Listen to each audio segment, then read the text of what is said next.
Bonjour à tous, bienvenue sur Le Statut, votre nouvelle émission sportive préférée. Moi, c'est Malik et mon frérot Ayoub. Ensemble, on vous proposera du contenu avec des débriefs de matchs de football, des analyses de matchs et des débats football tout simplement. On espère que ça vous plaira. En tout cas, n'hésitez pas à vous abonner à notre chaîne, à vous abonner à nos réseaux sociaux qu'on mettra en lien dans la description. Donc voilà, Ayoub. C'est quoi mon ref? On se lance enfin dans ce truc ou quoi? Ouais, là ton intro m'a hypé, même moi j'ai envie de m'abonner. Aujourd'hui on parle Coupe du Monde, nos pronos, nos favoris, nos flops, surtout notre surprise. Mais d'abord générique. Ah oui, pour Ribéry qui va arriver devant Casillas. Vas-y mon petit. Il est dedans. Il est dedans. Le premier but de Ribéry. Donc voilà, là on va commencer avec les favoris. Moi j'en ai trois personnellement, toi deux. Exactement. C'est une coupe du Monde où il y a 6 mois, il n'y avait aucun favori qui se désignait. Il y avait 6 7 équipes qui avaient à peu près les mêmes cotes, qu'on voyait à chaque fois au même rang. Mais là ça commence à se dessiner. Moi je te laisse lancer ton premier favori, vas-y.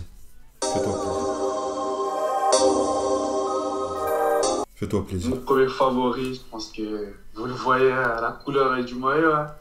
La CSA, on est en jaune. Ah, Ils vont faire mal. Ils vont faire mal pour moi.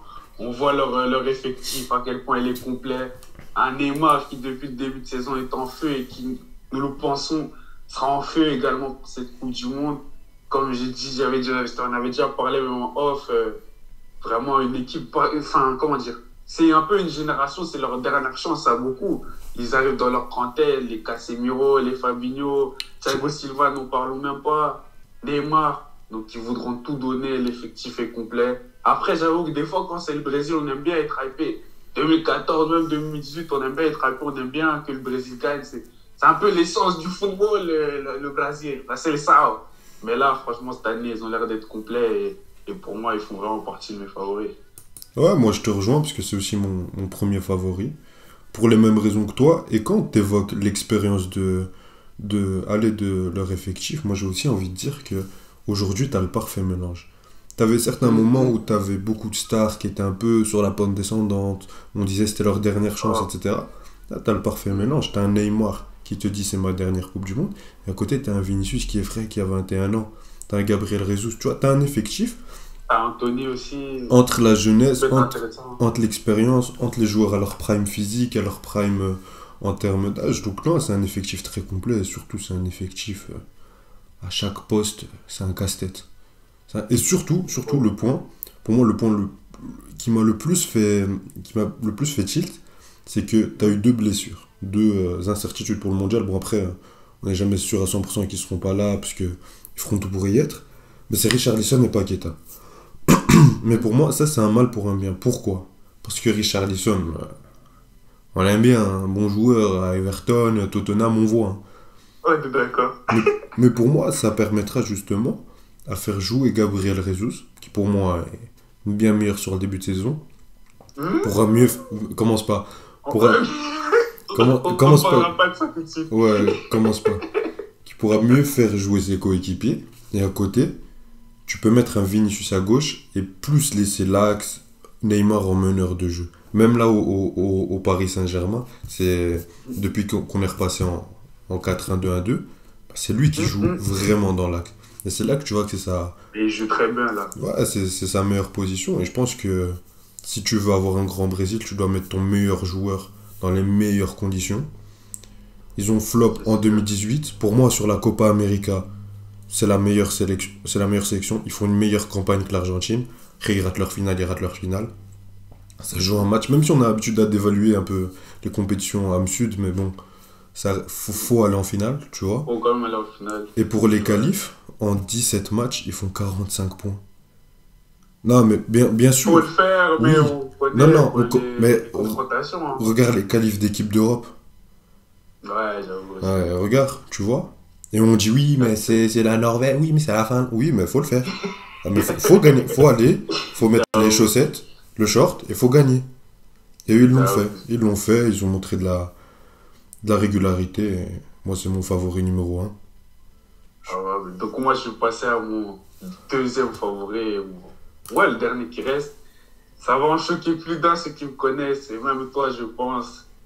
Mes amis allemands, la Mannschaft, et comme j'aime le dire pour juste deux mots ou deux noms, je sais pas comment dire ça. Hansi Flick. Il n'y a pas besoin de plus d'explications. Ce coach a traumatisé l'Europe, m'a traumatisé. J'étais ici, j'étais devant cette télé quand Chelsea on a pris 3-0 contre le Bayern. La campagne 2020, on a vu, c'était juste une destruction. Et je pense que ce coach, il a qu'une mission. Quand je sais pas, je crois il a pris sa démission du Bayern, il n'a pas été renvoyé. Il avait une mission en tête, ramener la Coupe du Monde au pays. Et c'est ce qu'il compte faire. Et j'ai pas envie. Parce que comme je dis, j'aime pas l'Allemagne sportivement. Hein, pas Ouais, précis, s'il te plaît, précis. Sportivement. Donc je pense que malgré ça, déjà leur équipe, elle est complète. On connaît l'Allemagne, même s'il n'y a plus les stars, on va dire les Toni Kroos, les Schweinsteiger. Ça reste une très grosse équipe avec des Sané, des Kimmich dans le milieu, avec Gundogan. Donc franchement, je pense que Flick, il est capable de get the job done. Simplement. T'es sûr que t'as pas dit l'Allemagne juste pour Musiala? Moi, j'avoue, j'aime beaucoup Musiala, mais au-delà de ça, il y a une petite nouvelle. Celui qui devait être Golden Boy, d'ailleurs, mais ça, c'est une autre discussion. Et de loin. Et de loin. Non, mais moi j'ai quelques questions sur l'Allemagne. Toi, ça t'inquiète pas le fait que, un peu comme le Bayern aujourd'hui, le Bayern de Nagelsmann, ils ont un bel effectif. T'as les Sané, t'as les Coman, t'as les Gnabry, t'as les Mané. C'est beau. C'est des ailiers, des milieux offensifs qui savent jouer entre eux, qui vont te faire tourner la tête de l'effectif. Contre un Barça où ils ont une défense avec Marco Alonso et Gérard Piqué, c'est suffisant. En Bundesliga. Piqué, les fans du Barça, à cause de vous, il prend sa retraite anticipée comme ça. C'est pas gentil. Bravo, les supporters du Barça. Bravo. Non, mais sérieusement, enfin anticipé, ça fait un moment qu'on l'attend. Mais bref, pour en revenir à l'Allemagne, t'as pas l'impression qu'il manque de quelque chose pour aller chercher ce trophée? Parce qu'en 2014, quand tu vas la chercher, t'as tout ça, t'as les Kroos, les Özil, les mecs qui savent jouer entre eux. D'un côté, t'as un Klose qui pète le record de Ronaldo. T'as un tueur devant. Là, ton tueur, je veux pas lui manquer de respect, mais c'est Timo Werner. Et en plus, nouvelle ce matin, il est blessé et ça va être très très difficile pour le mondial. Moi, c'est possible de le remplacer, je trouve. Moi, j'aime beaucoup Kai Havertz déjà. Je trouve qu'il peut faire le boulot. Et je trouve que c'est même pas forcément au niveau des neufs le plus gros problème de l'Allemagne. Pour moi, c'est plus au niveau de la défense. J'aime bien Süle. Et même, j'ai oublié le nom de son défenseur qui joue avec la Dortmund. Son nom, il est non, je t'avoue. Comment? Non! Schlotterbeck. Ouais, voilà. Comment dire? Lui, ça va encore, mais je trouve que le problème de cette défense, c'est qu'elle est un peu lente, tu vois. Moi, c'est juste là, je trouve, le plus gros problème de l'Allemagne, c'est défensivement. Je trouve que s'ils avaient un jeu... Mais après, il y a Ta, quand même, de Leverkusen qui est pas mal. Mais je trouve... tu vois, c'est vraiment à ce niveau leur plus gros problème. C'est pas vraiment devant. Parce que je trouve Sané, gros, il est dans une forme. Pour moi, il est dans sa meilleure saison. Il peut faire la meilleure saison de sa vie, là. Même si on est qu'au début, il peut faire la meilleure saison de sa vie et il peut carrer cette équipe, même si on sait l'Allemagne, on veut pas des stars, c'est un des collectifs, on a une Dutch qualité. Bon, Dutch qualité, c'est surcoté pour moi. C'est pour ça que, dans le football en tout cas, c'est pour ça que j'ai aussi un problème avec l'Allemagne. Rentre pas dans un débat personnel, on parle de foot, s'il te plaît. Bon, t'as été complet sur l'Allemagne. Moi, je vais attaquer avec mon deuxième favori, qui n'est rien d'autre que l'Argentine. Oui, je sais, tu n'aimes pas l'Argentine sportivement, encore une fois. Non, il n'aime pas la hype. Il n'aime pas la hype qui est autour de l'Argentine. Au-delà de la hype, pour moi, c'est un storytelling qui, voilà. Mais je peux argumenter. Ok. Pourquoi l'Argentine? Pour moi, l'Argentine, il leur manquait ce petit truc sur les dernières compétitions, mentalement, où tu te dis c'est possible de gagner. Aujourd'hui, ils ont gagné la Copa América. Oui, la Copa América, c'est moins fort que la CAN. Oui, on sait. Oui. Commencez même pas. Mais juste le fait de te dire collectivement à ton groupe, oui, gagner, on peut. Oui, nous, l'Argentine, on peut. Même avec la finalissima, tu vois que mentalement, ils sont en mode, bah oui, on peut gagner. Avant, ils avaient toujours ce petit blocage. Même tu le ressens même sur la finale de Copa América. Mais je pense que ça a débloqué un élan de confiance. Tu vois qu'ils ont un vrai collectif. Ils n'ont pas les joueurs les plus clinquants. Ils n'ont même pas l'effectif du Brésil. Quand tu regardes défensivement, c'est Otamendi, Cristiano Romero. Ah, on aime bien. Il y a même Lisandro. Moi, j'aime bien Otamendi, ça, vous voit. Oui, bien sûr. Oh, il n'est pas assez respecté pour moi. Non, on aime bien, mais compare pas ça à Thiago Silva Ramos, Marquinhos. Ouais, j'avoue. On est J'avoue, d'accord, j'avoue. c'est pas la même chose. Mais J'avoue. en sélection, Molina, le petit Molina, Acuna, ou quand c'est Tagliafico, ils rendent toujours des services. Ils ont un milieu de Paul et Guidado, là, j'ai oublié son prénom, celui de Betis Séville. C'est pas Casemiro Fred, hein. Mais ils font le taf en sélection, ils sont hyper forts. T'as Lo Celso, c'est le lieutenant de Messi.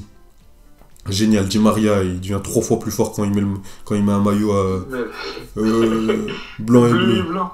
C'est incroyable, Lautaro, tu vois, ils ont l'effectif pour, ils ont les remplaçants. Dybala s'est blessé, ne jouera pas. Pour moi, c'est même pas un handicap, pour moi, ça changera absolument rien. Mais vraiment rien. Et surtout, déjà, il y a ça, la finale de Copa América, la finalissima, pour moi, qui débloque un truc mentalement. En 17 matchs, ils font quand même 39 points, je pense, en qualif Am Sud. Donc oui, faut le faire. C'est pas un exploit, mais tu vois qu'ils sont là, tu vois qu'ils gagnent leur match.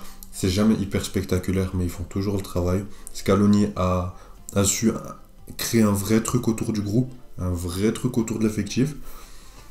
Mais tout ça, on s'en fout. Le plus important, c'est le storytelling autour de Messi qui va aller chercher sa Coupe du Monde. Bien sûr, frère. Parce que tout le monde va dire, voilà, il trop beau. L'amour, on parle plus. Fin du jeu. Ce serait trop beau. Simplement. Moi, je suis pas le plus grand fan, mais... Et c'est un fan de... Bref, je veux le voir avec la Coupe du Monde. Messi non plus, hein. Non, mais on l'espère pour lui. J'ai une question par rapport à ça. C'est, comment dire, en 2014, en soi, ils étaient en finale. Donc quoi, pour toi, c'était de la chance? C'était un coup comme ça? Non, t'as dit un déblocage à part de la finale, c'est moi, c'est ça que t'as dit? Non, toi, depuis la Copa América. Non, voilà. Moi ce que je te dis, c'est qu'ils ont toujours été une grande sélection.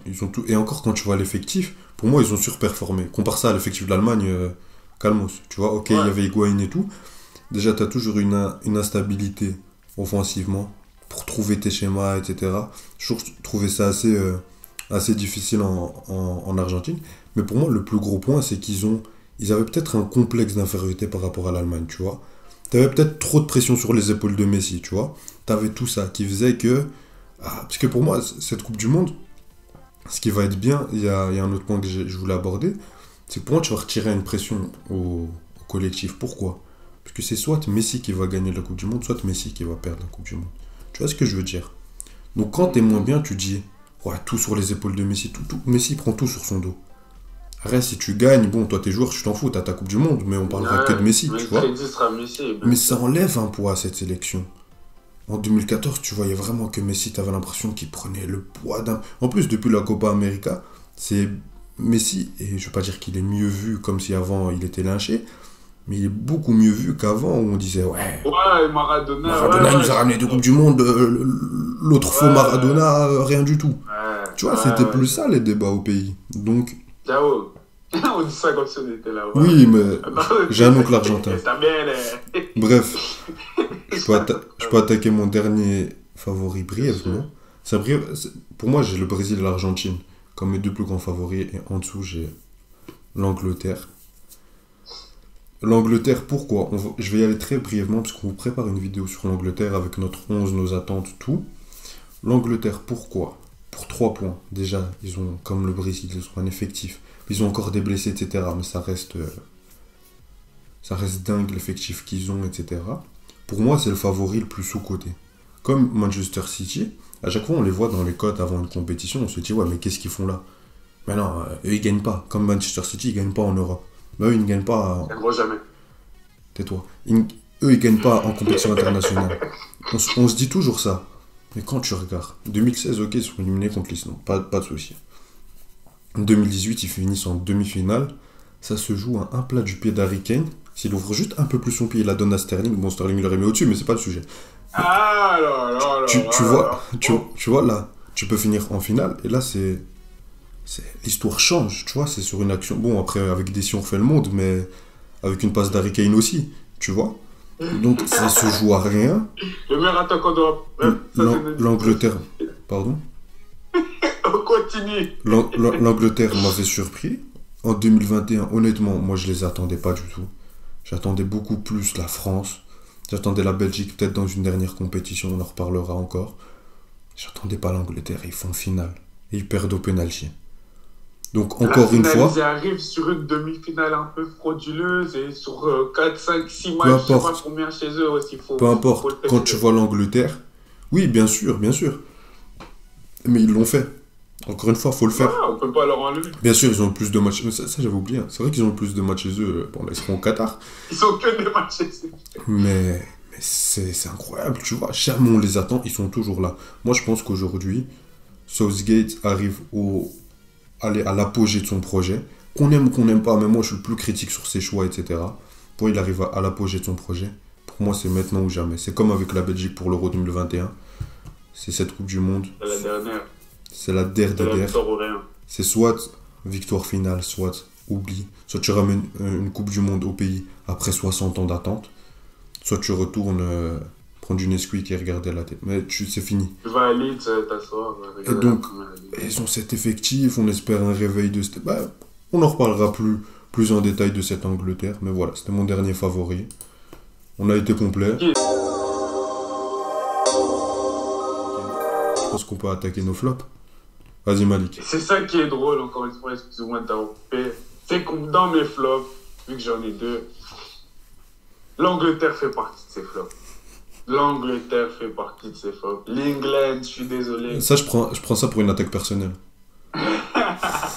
L'England, c'est un historique de flop en compétition internationale. Oui, il y a eu 2018. Oui, il y a eu 2021 avec des trucs, comme j'ai dit, 10 000 matchs chez eux, une demi-finale où ils ne doivent pas la gagner pour moi, vu l'erreur d'arbitrage. 2016, comme tu dis, ils sortent contre l'Islande. 2018, même le parcours en 2018, j'ai encore envie de discuter, mais c'est même pas ça. Parce que de base, en Angleterre, c'est une sélection que j'appréciais énormément, étant un grand fan de la Première Ligue. Du coup, je les ai beaucoup supportés, surtout dans les compétitions avant, et ils m'ont toujours déçu. Car avoir un effectif complet, loaded, comme ils auraient dit chez eux, ça change rien pour eux.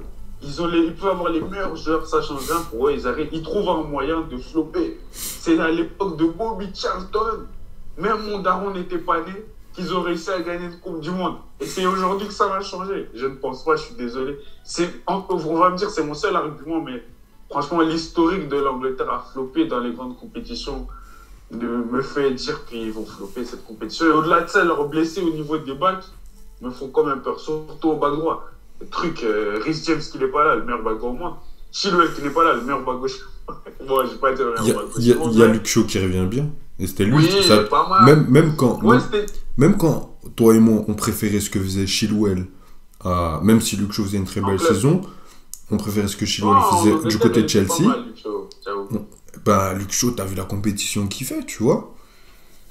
À droite, pour moi, Alexander Arnold, je suis le plus critique au monde sur lui, sur son début de saison. C'est une passoire, le mec, je peux jouer à sa place. Mais justement, s'il continue sur cette lancée, vu qu'il sera sûrement Mais c'est pas le même poste. Je pense pas qu'il va mettre C'est pas le même poste. Tu joues latéral droit et tu joues piston. C'est pas le même poste. Ouais. C'est pas le même poste. Pas du tout le même poste. Pour moi, même quand il y a ce problème-là, mais c'est pour ça que je te dis, on en reparlera quand on fera la vidéo sur l'Angleterre, mais tu peux repasser sur une défense à 4. Kyle Walker sera de retour. Ils font tout pour pas le faire jouer, pour comme ça il soit là pour l'Angleterre. Il est en mission pour venir pour la Coupe du Monde. Mais bon, lui, il jouera en troisième centrale, en centrale droit. Mais pour moi, t'as encore beaucoup d'options au milieu de terrain. T'as un milieu de terrain de fou. Mais bon, comme je dis, vous avez qu'à voir la vidéo sur l'Angleterre si vous voulez en savoir plus. Bon, je lance mon flop ou tu lances le tien? Je lance ton flop. Hein. Ok, je lance le... Bon, je lance le mien. Moi, mon flop se dessine de plus en plus. Je pense que c'est le flop le plus parlant, malheureusement. C'est le dernier champion du monde, c'est l'équipe de France. Pourquoi? Parce que, déjà, avant qu'il y ait toute cette hécatombe au niveau des cadres de l'effectif, tu sens qu'il y a un Didier Deschamps qui est en fin de cycle. Tu le sentais après l'Euro. Pour moi, l'Euro, ça devait être sa dernière compétition. Mais tu continues à pousser. Moi, je me suis dit qu'il y avait du bien, parce qu'il continue avec une défense à 3. Mais bon, et moi, le premier, on a souvent loué la qualité de l'effectif de l'équipe de France. Ouais, ils ont 15 000 défenseurs. Ouais, mais il y a 15 000 défenseurs qui sont bons en club, qui sont bons en Bundesliga, en Liga, en Ligue 1, même des fois en Première Ligue. Mais là, il y a la Coupe du Monde. C'est le niveau au-dessus. Et là, ils sont pas prêts. Là, ils sont pas prêts. Au milieu, première compétition depuis 2016 où tu vas jouer sans Pogba ni Kanté. En 2018, tu avais Matuidi en plus. Là, tu peux plus jouer en 4-2-3-1 comme tu faisais ou mettre Rabiot à la place de Matuidi, puisque Mbappé veut plus jouer à droite. Pour moi, 2018... Tu serais pas prêt à l'accepter, juste ce coupe de zone, tu crois qu'il serait pas prêt à le réaccepter dans un cas où c'est le seul moyen, quoi. Non, encore moins dans un Euro avec le statut qu'il a maintenant. Jamais de la vie, il faudra jouer à gauche, performer à gauche. Respecter le statut. Ouais. On passe à autre chose. Au cas où vous n'avez toujours pas compris, bref. Moi, je pense que 2018, sans dire que c'était de la chance, on va pas insulter non plus l'équipe de France. Je pense que c'était un effectif à un moment donné, dans un contexte particulier, avec un sélectionneur, avec tout un tas de choses qui sont passées. Au début, tu joues avec Dembélé et tout, tu dis non, ça va pas, je dois avoir mes 3 milieux. Tu testes Matuidi à gauche, tu mets Mbappé à droite qui accepte ce rôle un peu de tueur d'espace, on va dire. Attends, 2 secondes. Tu avais Griezmann qui était incroyable, tu avais Pogba. Qui était le meilleur joueur de l'équipe de France en 2018? Moi, c'était Pogba, hein, mais en soi, l'équipe était... Pour moi, c'était entre Mbappé et Griezmann. Un autre, il va dire que c'était Varane, l'autre, il va dire que c'était Kanté. Tu vois, c'est que c'était vraiment la victoire d'un collectif à un moment donné.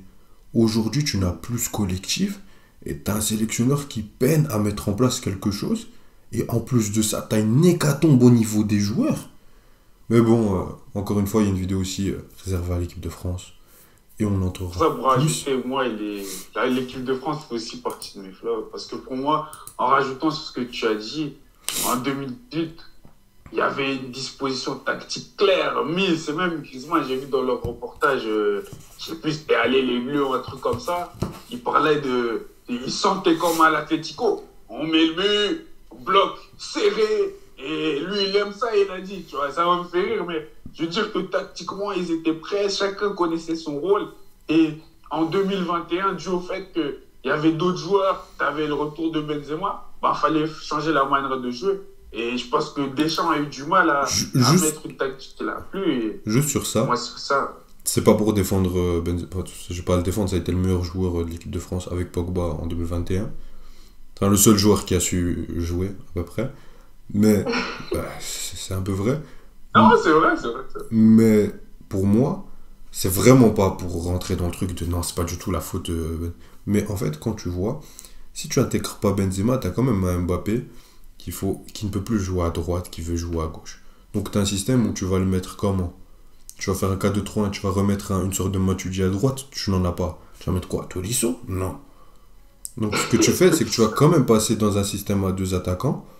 Et pour pas passer dans un 4-3-3 en forme de losange dégueulasse, tu passes à 5 défenseurs. Donc pour moi, dans tous les cas, tu serais arrivé dans ce système de jeu et tu aurais dû changer. Ouais. Bon, on a été complet sur nos flops. Maintenant, on va attaquer les surprises. Ma surprise. Donc voilà, au début, quand on réfléchissait à la vidéo et qu'on disait qu'on va faire une surprise dans notre vidéo, je t'ai dit, je vais prendre, tu sais qui, le Danemark. Nos amis danois, on sait comment ils nous ont régalé à l'Euro. Tous les joueurs, les Damsgaard, les Dosberg, on sait comment ils nous ont régalé, comment on est, entre guillemets, tombé amoureux de cette équipe-là. Et même ce qu'ils ont fait récemment à la France, c'était magnifique. Mais je me disais, non, je ne pouvais pas les mettre encore dans mes surprises. Même si je pense qu'ils vont encore faire une belle compétition, mais je ne sais pas s'ils vont encore arriver en demi. C'est quand même la Coupe du Monde. En tout cas, moi, j'ai choisi comme surprise nos voisins néerlandais, Nederlands, mes amis hollandais. Je crois en vous. J'aurais pu parier sur ça tellement je le savais. Je savais que tu allais. Parce que je vais faire un pas en arrière avant l'Euro 2021.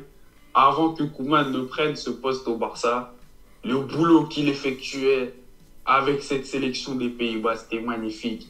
Ils avaient fait du mal à la France, ils avaient fait du mal en Allemagne. Vous allez me dire, c'est la Nation League, c'est quand même, les gars, c'était quand même quelque chose et franchement, c'était beau. Et je crois réellement, peut-être que je me trompe, avec des on fait le monde, on le sait, mais qu'avec cette sélection, enfin, comment dire, que Koeman, avec cette sélection, ils auraient pu faire beaucoup mieux que ce qu'ils ont fait à l'Euro. Sortir contre la République tchèque, pour moi, ça aurait été impossible.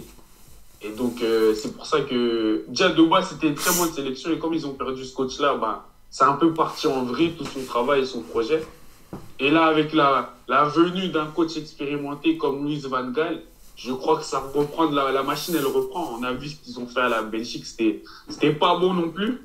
Et je crois vraiment qu'ils vont aller en mission. Et j'aime trop leur effectif. J'aime la jeunesse derrière. Timber, ce jeune défenseur de l'Ajax, Dumfries, qui monte d'un niveau.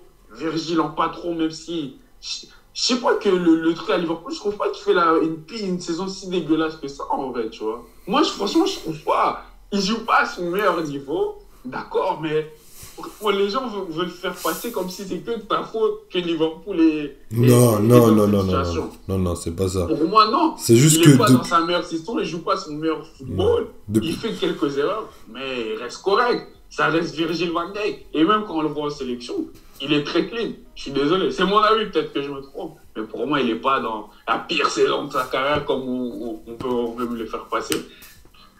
Il a eu des saisons avant à 100 ans. À 60 ans, même au Celtic, il était meilleur. Je sais pas ce que tu me racontes. Non, j'ai 2-3 questions. Moi, au niveau de la défense, quand tu regardes en qualité, t'as Mathias de Ligt, Virgil van Dijk, comment il s'appelle? Timber, t'as encore De Vrij, même si c'est un peu plus difficile à l'Inter. Ouais. T'as de la qualité pour la défense Pas défensivement. hollandaise. Oui, bien sûr, mais je parle allez, de la défense. Mais ton patron, Virgil van Dijk, t'essayes de me vendre comme quoi, non, c'est pas si catastrophique. Depuis le début de saison, il fait une compétition avec Harry Maguire pour voir qui est le plus mauvais. Non, mais Van Dijk me dit pas qu'il a pas été mauvais. Je l'ai trouvé exécrable depuis le début de saison.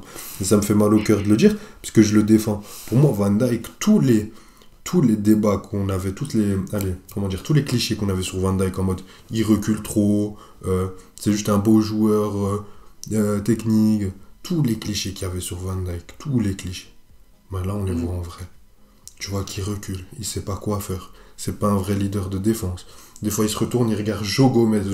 J'avais oublié qu'il joue au foot. Je regarde en mode qu'est-ce qu'on fait? Mais faut dire aussi que Gomez est aussi mais plus qu'exécrable. Il lui manque un bouc comme Matip. Comme tu donnais l'exemple. D'accord, mais laisse-moi espérer de Van Dijk ne pas avoir besoin de Matip pour ne serait-ce qu'être à un bon niveau. Je lui demande pas d'être prime Van Dijk comme la saison dernière, c'était très costaud. Malgré des... Bon, après, il avait Konaté à côté de lui, mais là, c'est exécrable. Konaté, d'ailleurs, en vrai. Il revient de blessure. Là, il a joué le match de Ligue des Champions contre Naples. Il revient bien. Yeah. C'est un peu difficile. Kvara l'a fait un peu danser, mon joueur préféré. Mais ouais. Arnold, hein. Ouf, ouais. Mais bon, Arnold... Attends. Mais tu vois, quand j'ai vu ça, je me suis dit, bon, ben... Kvara, il fait danser toute l'Europe. On va pas flamber sur le fait qu'il avait mis un petit point à Arnold, tu vois. Donc, ouais, juste ça... ce qu'il a fait à l'année aussi. Ouais. Mais moi, vraiment, ma question, c'est... Toi, quand tu dis que c'est une surprise, tu les places où pour les mettre au rang de... Ah, les Pays-Bas, ça a été une surprise. Pour toi, s'ils font quart de finale de Coupe du Monde, est-ce que c'est une surprise? Sachant que s'ils finissent premier de leur poule, ce qui est faisable, parce qu'ils ont le Sénégal, costaud, l'Équateur et un pays qui joue en camis, tu vois. Donc toi, s'ils sont premiers, je veux dire maintenant leur adversaire, mais toi tu places où leur réussite? À partir des quarts, des demi? Pour moi, une surprise pour les Pays-Bas, c'est le Final Four. Parce qu'au-delà du fait que personne ne les attend, réellement, les Pays-Bas, on aime tous Johan Cruyff, Total Football, blablabla. Même s'ils ont gagné qu'un euro. Moi, je pensais qu'ils avaient au moins une Coupe du Monde, mais en vrai, ils ont gagné quoi? Que 1 euro? Un seul euro. 1 euro. Et dans les années, voilà, long time ago, comment dire? Ah, maintenant, je me suis perdu dans ce que je voulais dire, mais dans le sens où, oui, pour moi, une réussite pour les Pays-Bas, c'est le Final Four d'office, voire même au moins une finale encore, tu vois. Okay. Parce que Pays-Bas, ça reste un pays de football, on va dire ça. Il y a quand même de gros talents qui sont sortis de là-bas, les Seedorf, les trucs, Van Persie, même si t'es pas son plus grand fan, mais ça, on en discutera encore une fois. Que des pics, mais continue. C'est un pays de football, d'une certaine manière. Du coup, on s'attend à ce qu'il fasse de belles choses, même si on ne les voit pas aller loin. Je veux dire, la majorité des médias, même footballistiques, et même la plupart des gens. Donc, pour moi, une réussite, ou ce que je pourrais appeler surprise, ce serait demi-finale. Et pour moi, je voudrais rajouter un point, c'est que Memphis Depay, pour moi, il va faire une sale compétition. Parce que Là, il revient de il doit se blessure. racheter de ski. Il revient de Je blessure. sais, mais il doit se racheter du fait que au Barça, voilà, au début, tous les Barcelonais, après un mois de compétition, les Barcelonais voulaient me faire passer pour le meilleur neuf d'Europe. Ils voulaient faire leur, comment dire, ils faisaient Leur un plaidoyer propagande. pour me dire, ouais, voilà, un plaidoyer pour me dire que voilà, c'est le meilleur neuf d'Europe, il va faire une sale saison. Et après, on me ramène Aubameyang, on me ramène Lewandowski. Et là, il est à Barça à faire des photos, nous montrer ses tatouages, tout ça.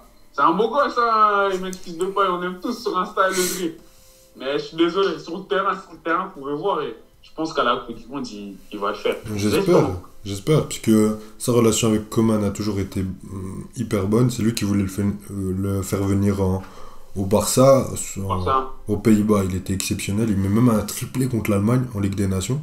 Ligue des Nations, oui, mais encore une fois, faut faire un triplé contre l'Allemagne. Donc ouais, j'espère. Et oui, juste pour te dire, s'ils finissent premier de leur poule, ce qui est faisable, ce qu'on attend des Pays-Bas, bon, nous on espère que ce sera le Sénégal, mais ce qu'on doit attendre, des Pays-Bas, ben, ils finissent deuxième contre le groupe de l'Angleterre. À moins un gros flop comme tu l'attends de l'Angleterre, mais bon, je pense pas que tu attends un flop dès les phases de poule. Non, pas les phases de poule. Les États-Unis, l'Iran et les Pays de Galles, c'est plus facile que des matchs amicaux. Mais bon.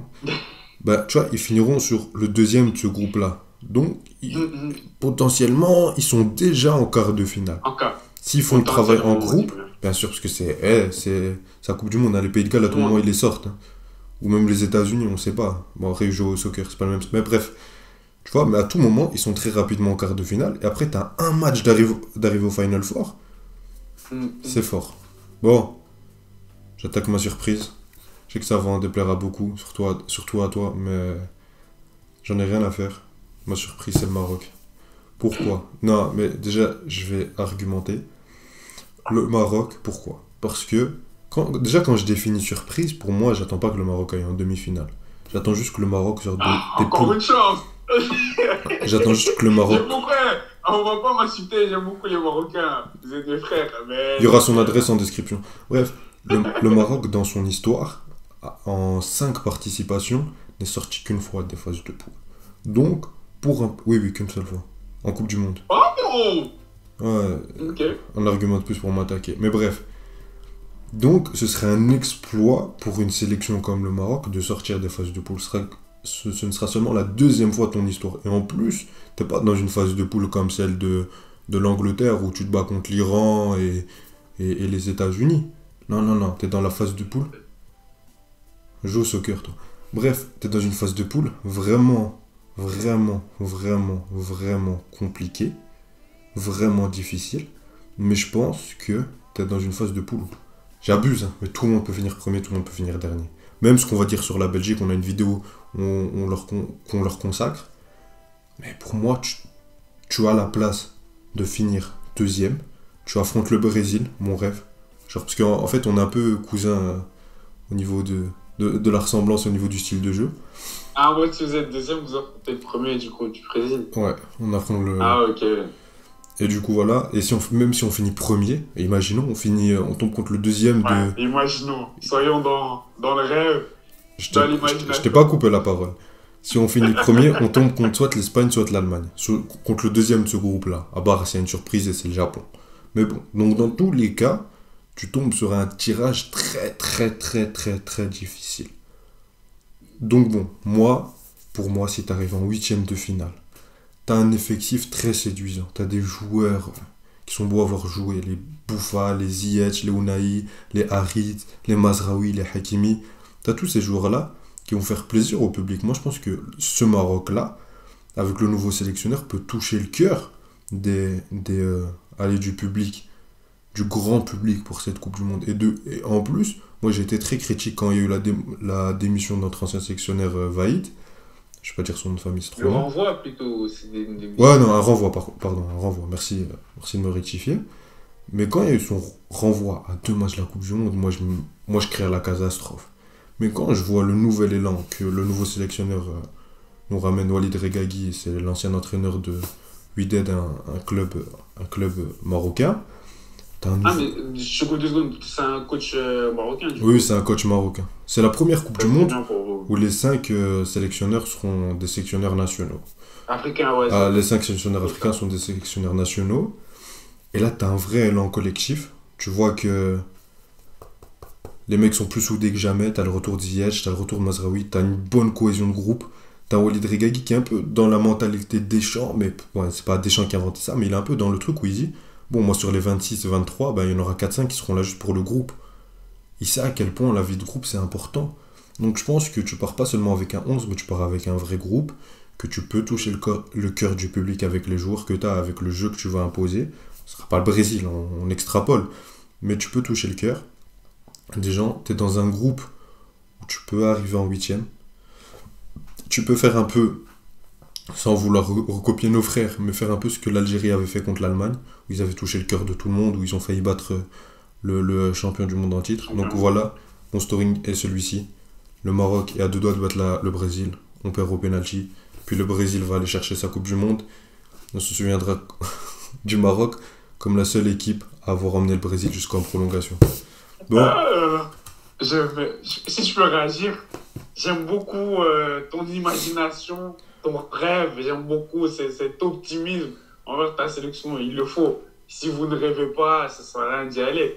ok. Mais, comment dire, je sais pas, comment tu l'expliques? Je vois plus ça comme une belle histoire qu'une belle surprise. Genre, je me dis, si je vois un Oui. Costa Rica qui va aussi en huitième de finale et qui joue bien, comme on l'avait vu avec le Campbell, je sais plus si c'était la Coupe du Monde 2014, qui, tu vois, qui était prêté d'Arsenal et tout, et wesh, à la Coupe du Monde, il a joué comme un fou, on était tous choqués. Tu vois, je pense que ce sera plus une belle histoire qu'une surprise, tu vois. Si tu me disais, oh, je les attends, voir arriver en demi-quart, jouer, Mais peut-être le après, Danemark de la Coupe du Monde. après, si tu me dis que le Maroc, tu les attends sortir de cette phase de poule où tu as la Belgique, la Croatie et le Canada, bah déjà pour moi, ça c'est une surprise. En plus, si tu fais un très très gros match contre une top sélection et tu à 2 doigts de les sortir et tu te dis, ah, si c'était une petite sélection, il serait en quart de finale, bah oui, là, t'es dans une surprise.